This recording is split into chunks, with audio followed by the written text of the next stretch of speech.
네, 이번 순서는 청년 정치인의 시각으로 정치권 이슈를 분석해보는 뉴스엔 청년 맞습니다. 오늘도 뜨거운 토론을 펼쳐주실 두 분, 김재섭 전 국민의힘 비대위원, 박용훈 더불어민주당 전국대학생위원장 두 분 나오셨습니다. 안녕하십니까? 네, 반갑습니다. 네, 안녕하세요. 네. 어쨌든 6.1 지방선거 두 분 열심히 뛰셨는데 정말 수고 많으셨습니다. 네, 승패를 수고 떠나서. 많으셨습니다. 네. 감사합니다. 총평부터 해보겠습니다. 국민의힘이 이제 결과적으로 이제 압승을 거뒀고 민주당이 대선에 이어서 이제 2연패를 했는데 자당의 승리 요인과 결정적 패인 어디에 있다고 생각하시는지 두 분의 분석부터 좀 들어볼까요? 예, 김재섭 위원부터. 네.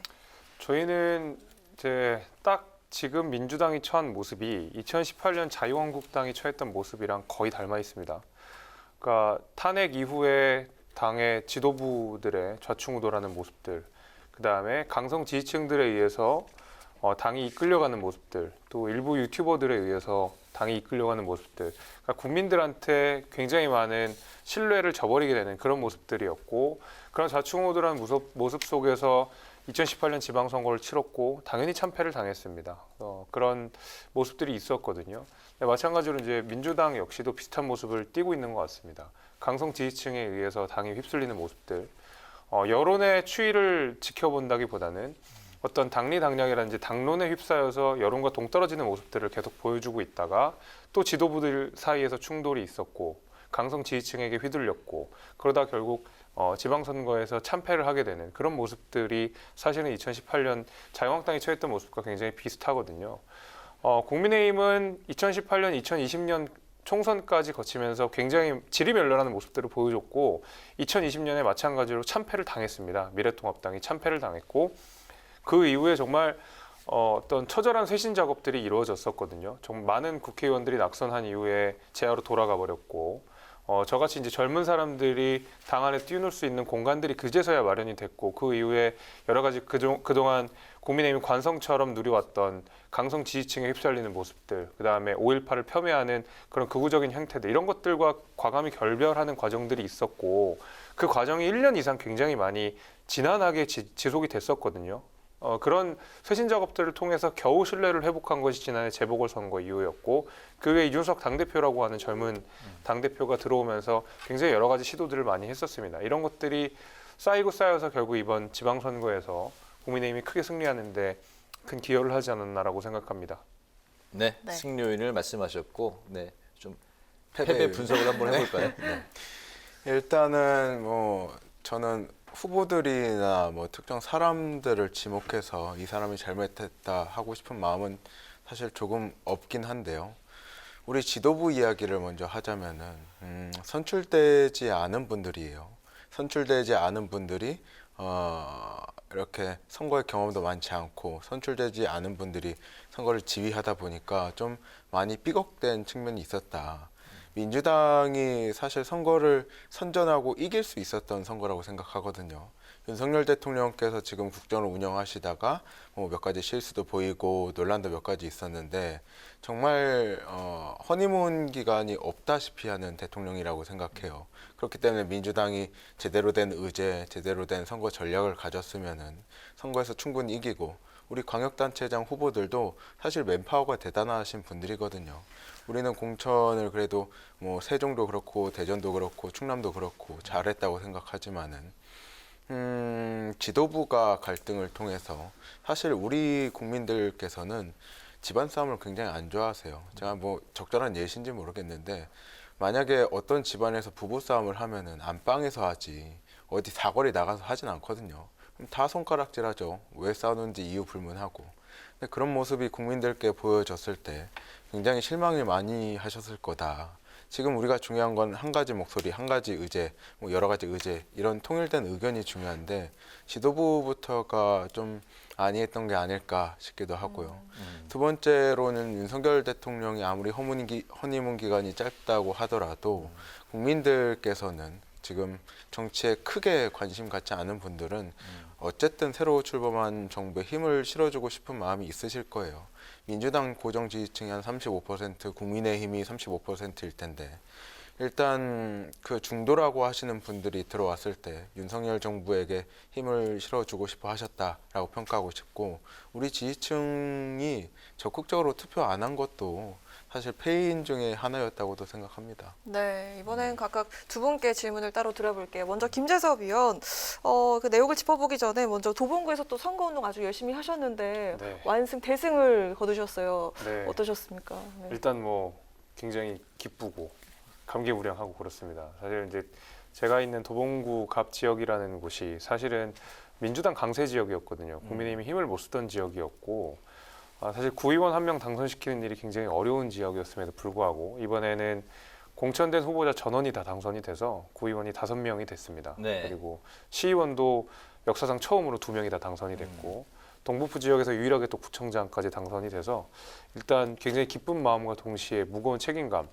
이제 정말 국민의힘에게 도봉구 주민들이 힘을 실어줬는데 여기서 실망시키면 안 되겠다. 정말 잘해야 되겠다라는 무거운 마음가짐을 갖고 있습니다. 그렇게 힘든 네. 지역에서 이렇게 대승을 거둔 거는 우리 김 위원의 지도력 때문인가요?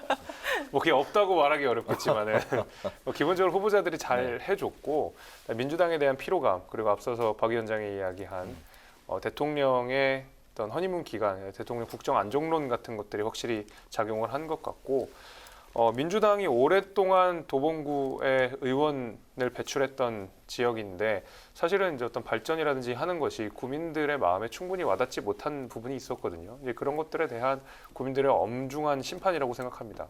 당연히 이제는 그 무거운 책임감을 떠안게 된 국민의힘이 앞으로 얼마큼 잘해야 되는지는 정말 저한테 또 달려있는 문제라고 생각이 네. 돼서 책임감이 무겁습니다. 네, 또 그런 와중에도 또 뼈아픈 부분들 짚어보도록 하겠습니다. 국민의힘은 역시 경기지사 선거가 아닐까 싶은데요. 네. 김은혜 후보가 윤심을 등에 업은 게 오히려 견제 심리를 좀 더 발동시켰다 이런 분석도 있습니다. 그런 분석이 저도 일부 타당하다고 생각합니다. 이번에 12대 5로 저희가 승리를 하게 된 것인데 국민의 입장에서는 사실 경기지사를 탈환을 하느냐가 굉장히 중요한 관심사였거든요. 근데 아주 근소한 차이로 사실 김은혜 후보가 김동연 후보에게 패배를 하게 된 것인데 이 모습이 저는 이 모습을 보고 나서 바로 전에 대선이 떠오르더라고요. 0.73%로 윤석열 대통령이 당선이 됐는데 사실은 5년 만에 정권 교체를 한다는 것이 국민들 입장에서는 부담스러울 수도 있었다고 생각이 됩니다. 그렇지만 민주당이 너무 잘못했다. 정권을 교체해야 되겠다라고 해서 국민들께서 심판은 해주셨는데 그것이 국민의힘이 정말 잘하고 있기 때문에 그다음에 윤석열 대통령이 100% 마음에 들기 때문에 정권을 교체한 건 아니다라는 그 천신 같은 민심을 0.73%라는 굉장히 근소한 차이로 보여주셨다고 생각하거든요. 마찬가지로 김동연 후보가 아주 근소한 차이로 이긴 것은 민주당이 마음에 들진 않지만 적어도 야당으로서 견제 역할을 해야 된다라는 어떤 천심 같은 민심이 여기에도 작용했다고 생각합니다. 그래서 민주당은 마치 김동연 후보가 승리한 것을 가지고 이번 그 지방선거의 패인을 분석하는 과정에서 젖잘싸의 프레임으로 만약에 계속 가져가게 된다면 민심을 잘못 읽는 거라고 생각하고 오히려 지금 김동연 후보의 승리를 바탕 삼아서 훨씬 더 처절한 쇄신을 해야지만이 오히려 저는 민주당이 더 좋은 정당으로 거듭날 수 있다고 보고 있습니다. 알겠습니다. 네, 이 박영훈 위원장님께도 여쭙겠습니다.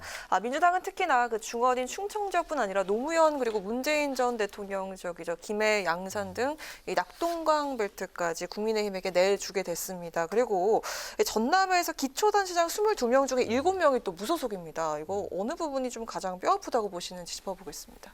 둘 다 뼈아프고요. 아. 네, 둘 다 뼈아픈데 호남의 무소속 7분에 대해서 이야기하자면은 이번에 공천 과정에서 사실 컷오프 되신 분들이 무소속으로 출마를 많이 하셨어요. 그렇기 때문에 민주당과 민주당의 대결이었다라고 평가하고 싶고 큰 의미를 부여하기보다는 우리 공천관리위원회가 시도당별로 있는데 전남도당이나 뭐 이런 시도당의 공천관리위원회가 처음에는 그래도 뭐 도덕성이나 이런 것들을 다 종합해서 그 후보들을 컷오프 했을 텐데 결국에는 국민들 그리고 시민들의 선택은 그래도 뭐 구관이 명관이거나 민주당의 공천에 대해서 그래서 좀 회초리를 들지 않았나 생각을 하고요.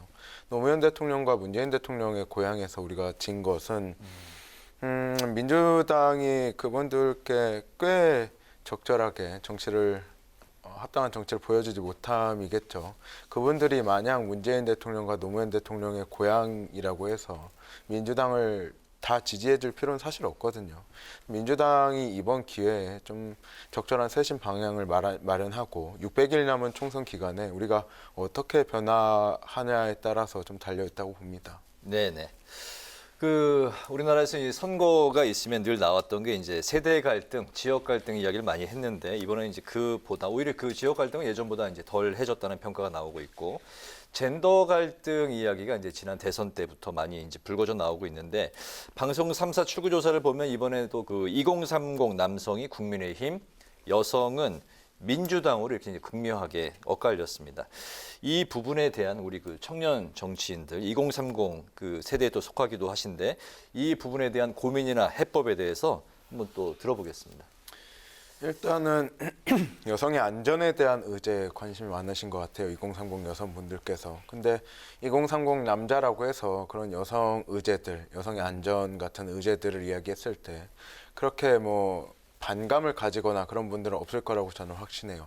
다만 지금 2030 남자 세대 여러분들께서 국민의힘을 적극적으로 지지하시는 것은 아마도 저는 소외감 때문이 아닐까라는 추측을 하는데요. 지금 대선 때도 그렇고 지금 이번 지방선거 때도 그렇고 계속 2030 여자는 민주당을 찍고 남자는 국민의힘을 찍고 있는데 민주당에서는 2030 남성의 목소리가 안 들리고 국민의힘에서는 2030 여성의 목소리가 안 들리는 상황이 일어나고 있거든요. 근데 사실 서로 집토끼를 지키기 바쁜데 집토끼가 아닌 밖에 우리를 뽑아주지 않는 사람들의 목소리, 그분들이 소외받지 않게 해야 된다라고 생각을 하고요. 왜 제가 소외감이 들 거라고 예상을 하냐면 우리 당의 비대위원장이었던 박 전 위원장에 대해서 언급하기 조금 저도 껄끄러운 면이 있지만은 그분께서 마지막 메시지에 2030 여성분들께 특히 감사의 말씀을 드린다라는 말을 했을 때 저는 저게 우리 당의 대표의 권한을 대행하고 있는 분이 할 메시지는 아니다라고 판단을 했고 우리가 어쨌든 세대 통합, 젠더 통합이라는 가치를 위해서는 그래도 소외되는 분들이 없도록 저희가 더 노력해야 될 것 같습니다. 네. 이제 젠더 갈등이라고 하는 것이 그다음에 정당에 따라서 지지하는 젠더가 분화되는 것이 저는 이것이 우리가 반드시 피해야 되는 상황이냐라고 생각하면 꼭 그렇지는 않습니다. 그러니까 사회 발전 단계에 따라서 국민들이 관심 가지고 있는 내지는 첨예하게 대립하고 있는 사회적 이슈들은 굉장히 많이 다양해지는 것이고 특히 이제 최근 21세기 대한민국에서는 드디어 이제 젠더 문제라고 하는 것이 정치권 전면으로 드러나게 된 것이거든요. 사실은 그래서 성별별로 정당을 지지하는 성향들이 있는 것은 사실 어떻게 보면 자연스러운 일입니다. 미국 같은 경우에도 공화당은 남자들이 많이 지지를 하게 되고 민주당 같은 경우에는 여성들이 많이 지지하게 되거든요. 그러니까 정당에 따라서 지지하는 주요 유권자들이 어떤 성별을 지니고 있는지는 사실 그거 자체가 나쁘다라고 이야기는 어렵지만은 아까 박 위원장 말씀하신 대로 당 대표인 격인 비대위원장께서 2030 여성들에게 감사하다라는 식으로 사실상 어떤 갈라치기로 들릴 수 있는 메시지들이 지도부 차원에서 나온다 그러면 안 그래도 분화되어 있는 이 젠더 갈등이라고 하는 것이 훨씬 더 격화될 가능성이 좀 있다라는 생각이 좀 들고 저는 초반에는 어쩔 수 없이 젠더 문제가 정치권에서 아주 치열하게 다퉈지고 갈등도 생기고라고 할 것이라고 생각이 됩니다.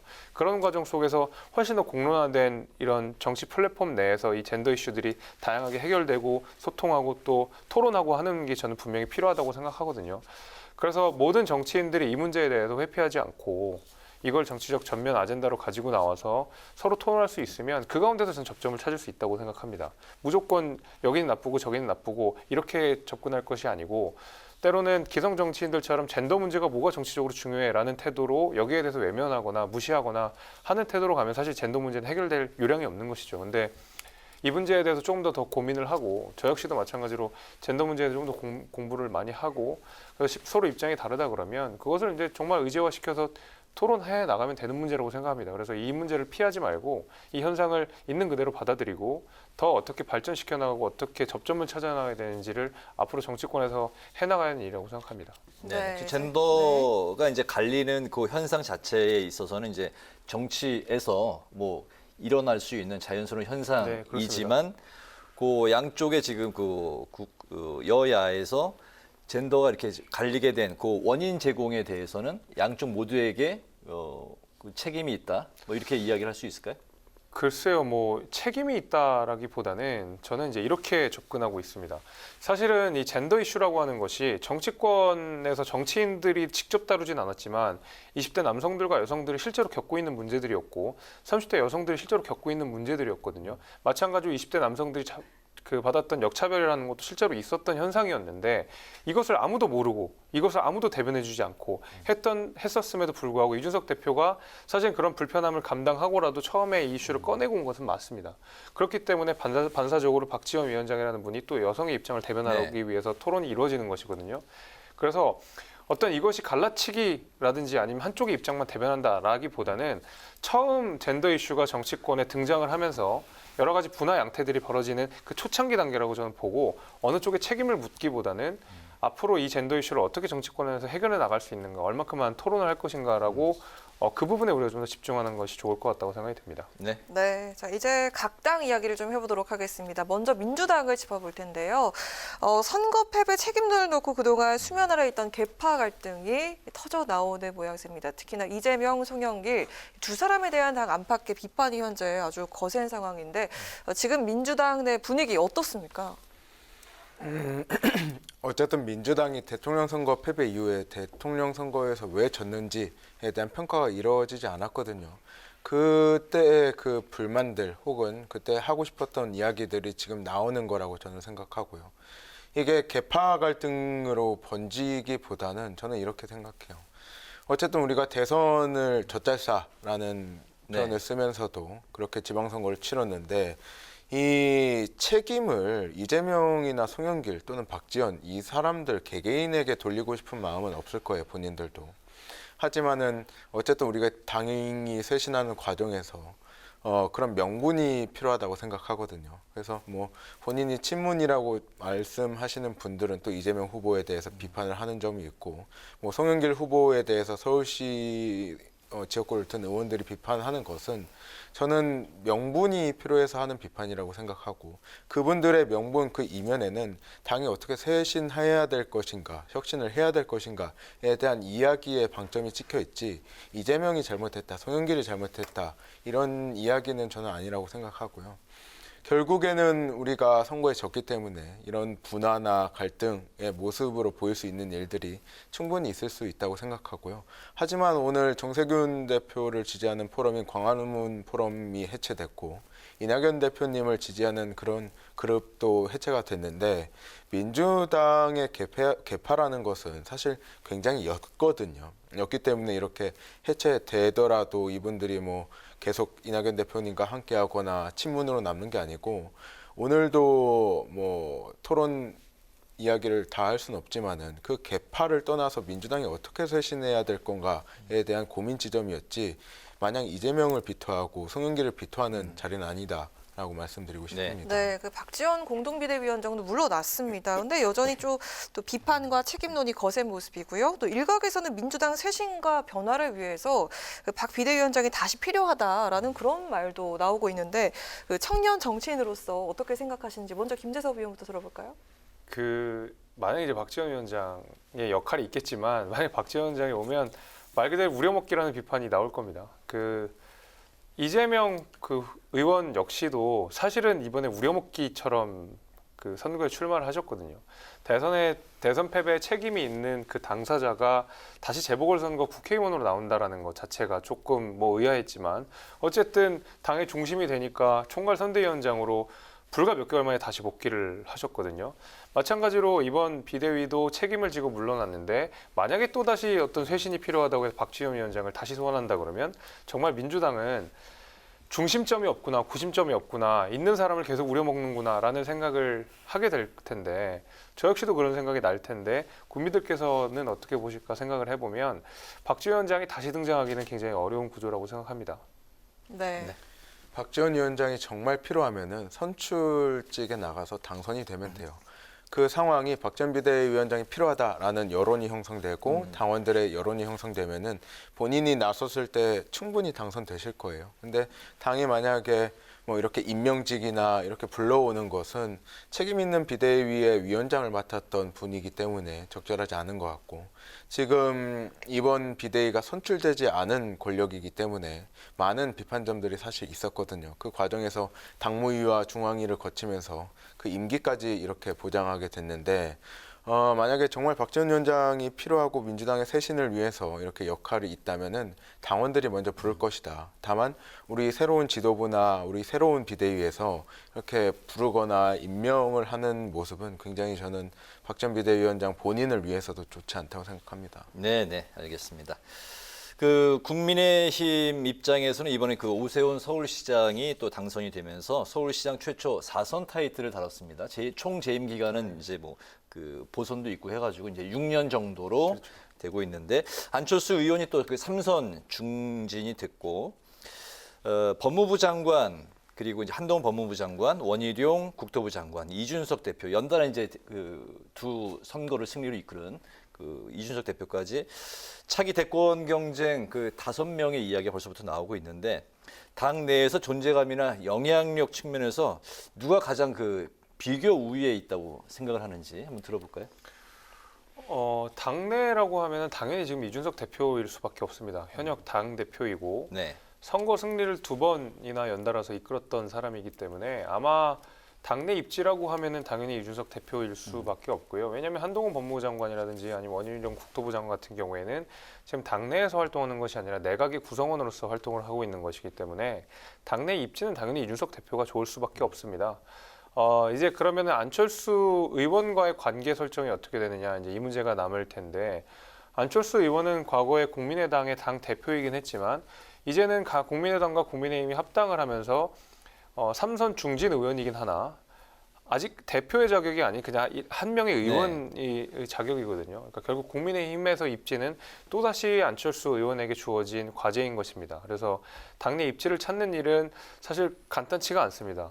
그 국민의힘이라는 정당은 국민의당과는 다르게 많은 중진 의원이 이미 있고 여당으로서 많은 맹활약을 했던 의원들이 이미 포진이 되어 있고 차기 당권이나 뭐 차기 지도부를 노리는 현역 의원들도 굉장히 많은 상황이거든요. 거기서 과연 안철수 의원이 얼만큼의 지도력과 얼만큼의 입지를 다질 것인가는 전혀 다른 또 문제가 될 것이기 때문에 말씀 주신 그 네 분 가운데서는 당연히 이준석 대표의 입지가 좋다고 볼 수밖에 없을 것 같습니다.